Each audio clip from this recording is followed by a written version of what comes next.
My world turned upside down when my dad collapsed and was rushed to the hospital. With him in such a critical state, there was no question. I had to be by his side. Regrettably, it meant canceling our long-awaited honeymoon. My husband urged me to go alone, but the idea seemed surreal. Who embarks on a honeymoon solo? In the midst of my turmoil, an unexpected figure appeared. My father-in-law. The very person who was supposed to be in the hospital stood before me, leaving me bewildered. "Why are you here, father-in-law?" I asked, my mind spinning. But let's rewind a bit. My name is Sarah, and for the past 5 years, I've shared my life with Mark. This summer, he finally popped the question, but those 5 years felt like an eternity. We'd often visit each other's parents, discussing our future with enthusiasm. However, Mark's reluctance to commit began to gnaw at me. It took an ultimatum before he finally proposed. With wedding plans in full swing, all that remained was our honeymoon. Mark planned to spend the day with his parents while I had dinner with mine, who had traveled from out of town. As I packed for our Italian adventure, I sent Mark a message, expressing my excitement. Yet silence greeted me in return. Assuming he was exhausted from the day's events, I brushed it off and retired for the night. I hoped fervently that Mark wouldn't oversleep for our flight the next day. Despite feeling a bit nervous, exhaustion eventually led me to drift off to sleep. The next morning, my slumber was abruptly interrupted by a call from Mark. "Sarah, something terrible has happened," he began hurriedly the moment I answered. My heart sank as he delivered the shocking news. My dad had collapsed and was rushed to the hospital. The implications hit me like a ton of bricks. "You'll have to go on our honeymoon alone today," he continued. I couldn't help but let out a bewildered exclamation. "What do you mean?" "But your father was so full of life at our wedding yesterday," I protested. "I'm as shocked as you are, Sarah. I'm staying by his side, but you should go ahead without me," Mark insisted. I refused to entertain the idea. "Don't be ridiculous. If your father's ill, there's no way I can leave for our honeymoon. Who on earth goes on a honeymoon alone?" I pressed Mark for details about which hospital his father was taken to, but he stubbornly refused to disclose it. "If I told you, you'd come to visit, wouldn't you?" he reasoned. Dad insisted that I should still let you go. Please respect his wishes. Feeling torn, I asked if he planned to join me once his father was feeling better. "Of course, I'll come as soon as things are settled here," he assured me. But I couldn't shake the ominous feeling. "Don't jinx it by saying as soon as things are settled," I cautioned. Mark cut me off abruptly. "Please let me handle things here and proceed to Italy as planned. I'm about to arrive at the hospital, so I won't be able to pick up your calls. Talk to you later." With that, he hung up before I could respond. I attempted to call Mark back immediately, but it seemed like he had turned off his phone. With no means to reach him and lacking the name of the hospital, I couldn't rush to my father-in-law's side. Feeling utterly helpless, I was suddenly startled by the doorbell. As I opened the door, a wave of disbelief washed over me. Standing before me was my father-in-law, the very person who was supposed to be in the hospital after an emergency transport. "Your legs, they're okay," he remarked casually, oblivious to my confusion. Perplexed, I questioned him, making sure I wasn't seeing a ghost. "Are you feeling all right?" "Oh, I may have had a bit too much to drink at the wedding yesterday, but I felt fine this morning. Definitely sober now," he replied. "I came to pick you up after dropping Mark off." "Dropping Mark off?" I echoed, my confusion deepening. "Yes, for your honeymoon. I dropped him off at the station, but then I realized I should have come to pick you up too. Let me take you to LaGuardia," he explained. My mind reeled with confusion. My father-in-law, supposed to be in the hospital, and Mark, supposed to be accompanying him there, now dropping off our son at the station. Nothing seemed to add up. Then it clicked. "Wait, you just said you'd take me to LaGuardia, but our honeymoon is in Italy." "Oh yes, that's what I thought too." I was surprised, he admitted. When Mark dropped the bombshell this morning, announcing a last-minute change of plans for our honeymoon to Alaska, my mind became a whirlwind of questions. Alaska. It seemed out of the blue, leaving me baffled. "He left a note in the car," my father-in-law explained, producing a post Mark had left behind. It detailed an inn in Alaska and a flight from LaGuardia to Ted Stevens Anchorage International Airport. Suddenly, the pieces started to fit together. Could you please take me to LaGuardia? I requested, a surge of realization flooding over me. Thank you so much. During the journey, I couldn't shake the feeling of apprehension. Mark's actions, his sudden change of plans, all seemed suspicious. As we approached the airport, I mulled over my suspicions. Would I find the truth at the airport? Thanking my father-in-law, I ventured into the airport, near the check-in counter for the flight specified on the post. I spotted Mark, but he wasn't alone. Arm in arm with a young woman, they appeared intimate, effortlessly selecting drinks together. It hit me like a ton of bricks. He had been cheating on me all along. The affair likely began while we were still together, explaining his reluctance to commit. And now, not only cheating, but he had the audacity to embark on our planned honeymoon with his mistress. I stood my ground, facing Mark as he was about to leave the store with drinks in hand. His expression was one of shock upon seeing me. "Sarah, what are you doing here?" he stammered. "Right back at you. Why are you, who should have been at the hospital taking care of your father, at a place like this?" I countered. Mark stumbled for an explanation. I just came to do some shopping." "Shopping? You came all the way to LaGuardia just to buy a bottle of water?" I raised an eyebrow skeptically. Mark attempted to maintain his composure. Yeah. Dad was begging for some airport water." "That's funny you say that because I was just with your father," I revealed. "He came to pick me up in his car, seemed to be doing great, which was a big surprise." Mark persisted with his falsehoods, claiming his father's sudden recovery. As I listened, disbelief washed over me, and I resolved to uncover the truth. "Who is this woman?" I demanded, gesturing to the woman beside him. "Where were you two planning on going?" Mark hesitated before concocting another tale. "Well, she's the nurse who was in charge of Dad. We're on our way to check out a rehabilitation facility for him in Alaska." His excuse fell flat, leaving me dumbfounded. Before I could respond, a voice interrupted from behind. "My what?" I turned to find my father-in-law standing there, surprising us both. "Father-in-law, I thought you headed home," I exclaimed. "I sensed something was off with you, Sarah, so I decided to park the car and follow you." It seems it was the right choice. With his father before him, Mark, realizing his lies weren't working, became visibly suspicious. In response to his behavior, my father-in-law asked sternly, "So, who is this woman?" Mark began to fumble for words, but the woman beside him broke the silence. "I'm Amy, Mark's girlfriend," she declared. Mark swiftly covered her mouth, his panic evident. "Hey, what are you saying? You have to speak clearly." My father-in-law intervened, his tone firm. "Mark, you don't love your wife. Hurry up and get a divorce with her." Mark's attempt to silence Amy failed. "Wait, just be quiet."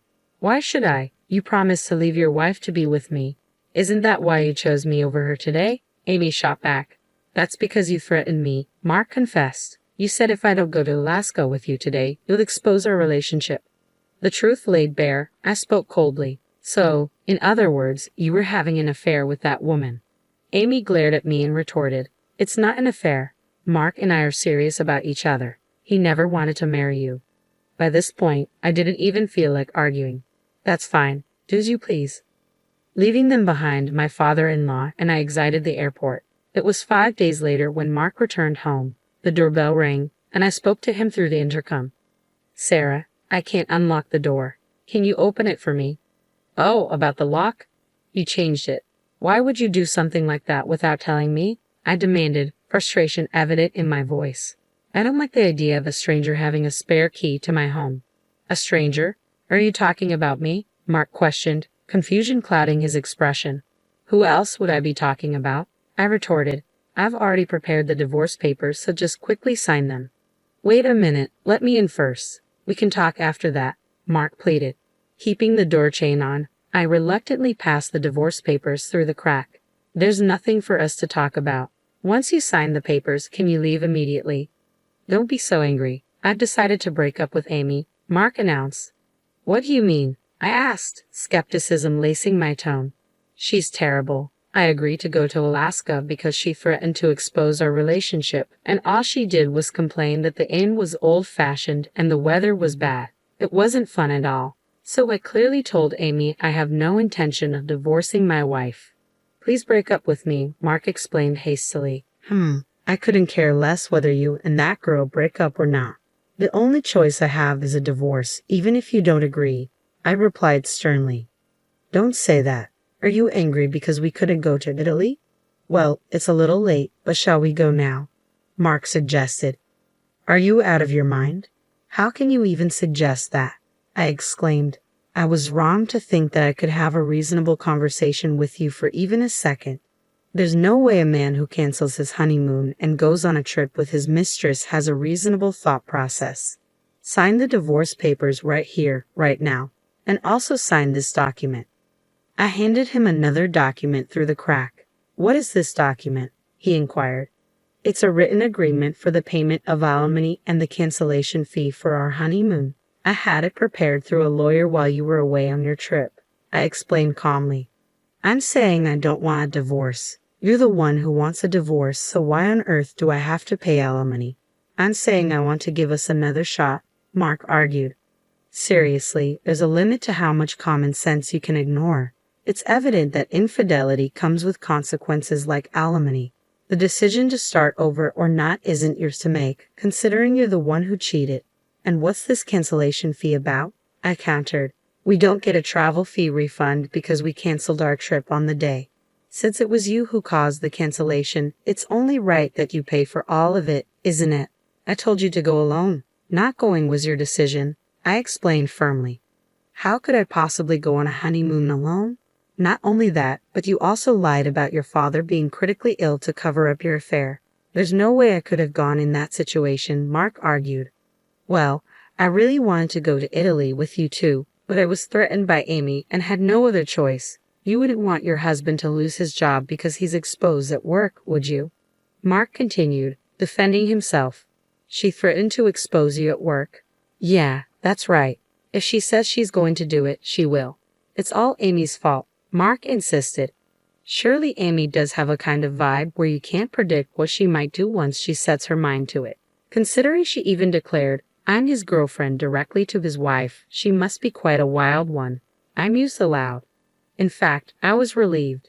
With an opponent like Amy, Mark would self-destruct even if I didn't do anything. All that was left to do was somehow get him to sign the divorce papers, I concluded, pretending to be worried. Deliberately, I questioned him. Hey, are you sure it's okay for you to be here? What do you mean? Mark responded, puzzled. You broke up with Amy, right? Wasn't she angry? I probed further. Of course she was angry, but I'm done with her, Mark assured me. What? You might be fine, but what about Amy? Given her personality, I wouldn't be surprised if she storms into your office and exposes you, I warned. Indeed, that would be disastrous. I need to go to the office and stop Amy. Sarah, please pass me my company key card, Mark requested urgently. I pulled out Mark's company key card from his drawer and showed it to him. Yeah, that's the one, he confirmed, reaching for it. Quickly, I shook off Mark's hands as he tried to take it through the gap in the door. I'll give you the key card in exchange for your signature on the divorce papers and the payment agreement for the bill. With this proposal, Mark would likely agree and sign. Have you decided? You better hurry. Amy may beat you to the office, I urged. All right, Mark relented reluctantly, signing all the documents and passing them through the gap in the door. Here, this is good enough, right? Hurry up and give me the key card. Once I handed over the key card, Mark dashed off towards the office. I went to the courthouse to submit the divorce papers and handed the signed payment agreement to my lawyer. It was a relief that at least the financial matters had been sorted out. The next day, I received a frantic call from Mark. Hello? Ah, Sarah, what do you want? We are legally strangers now. We have nothing to talk about. Mark snapped. Wait, don't hang up on me, Mark pleaded desperately, leaving me feeling a little curious about what happened. I decided to listen to this story. So, what do you want? I inquired. I was called by the board when I got to the office today. Everyone knows I had an affair, even though I got ahead of Amy. Isn't that weird? Mark began. That's because I told them. I confess. What? You told the board? Mark's surprise was evident. Yes, I felt sorry for them because they came to our wedding, but we got divorced so soon. You seemed busy with Amy, so I decided to explain the reason for our divorce to our guests. I explained. Guests? You mean not just the board? You told everyone at my office? Mark's disbelief grew. Yes, when I told them my husband preferred a cheapcation over our honeymoon. Everyone was appalled. But how am I supposed to face everyone at work going forward? I questioned. You don't have to hide your true self anymore. Isn't that a good thing? Mark attempted to reason. Don't mess with me. You ruined my life, I retorted. I should be saying that to you. I wish I could reclaim the 5 years I wasted on someone like you. Mark responded, defeated. When I raised my voice, he had nothing more to say. Why don't you just be with Amy? If her feelings for you are so strong, wouldn't she support you even if you quit your job? I suggested. No way. Nothing good happens when I'm with that woman. The only one who can support me is you, Sarah. Mark pleaded. Nothing good happens when I'm with you. If you want support, you should think about other people's feelings a bit more before you act, I remarked. Yeah, I truly regret it. So let's try again, Mark proposed. No chance. How about reflecting, turning over a new leaf, and getting back into the dating scene? Oh, and maybe find a job first, I suggested. Sarah, don't abandon me. You're the one who betrayed me first, Mark pleaded. You'll just have to live with your regret, I replied, ending the call abruptly. It seems Mark returned to his parents' house to borrow some money a few times, but my father-in-law, who had been made out to be gravely ill without him knowing, and moreover, was used as an excuse for Mark's infidelity, was furious. Eventually, he cut ties with Mark. Mark found it increasingly uncomfortable to be at his company and ended up quitting his job. Job hunting didn't go well, and it seems he's barely making a living by working part-time at a convenience store. On the other hand, I moved into a new home with the alimony from Mark. Even though I changed the door locks, it felt uncomfortable living in a place my ex-husband knew about. Mark's parents helped me move. They probably saw it as a way to atone for their son's misdeeds. I still occasionally chat and have meals with them. I won't get back the 5 years I spent with Mark, but I'm going to find a better man next time.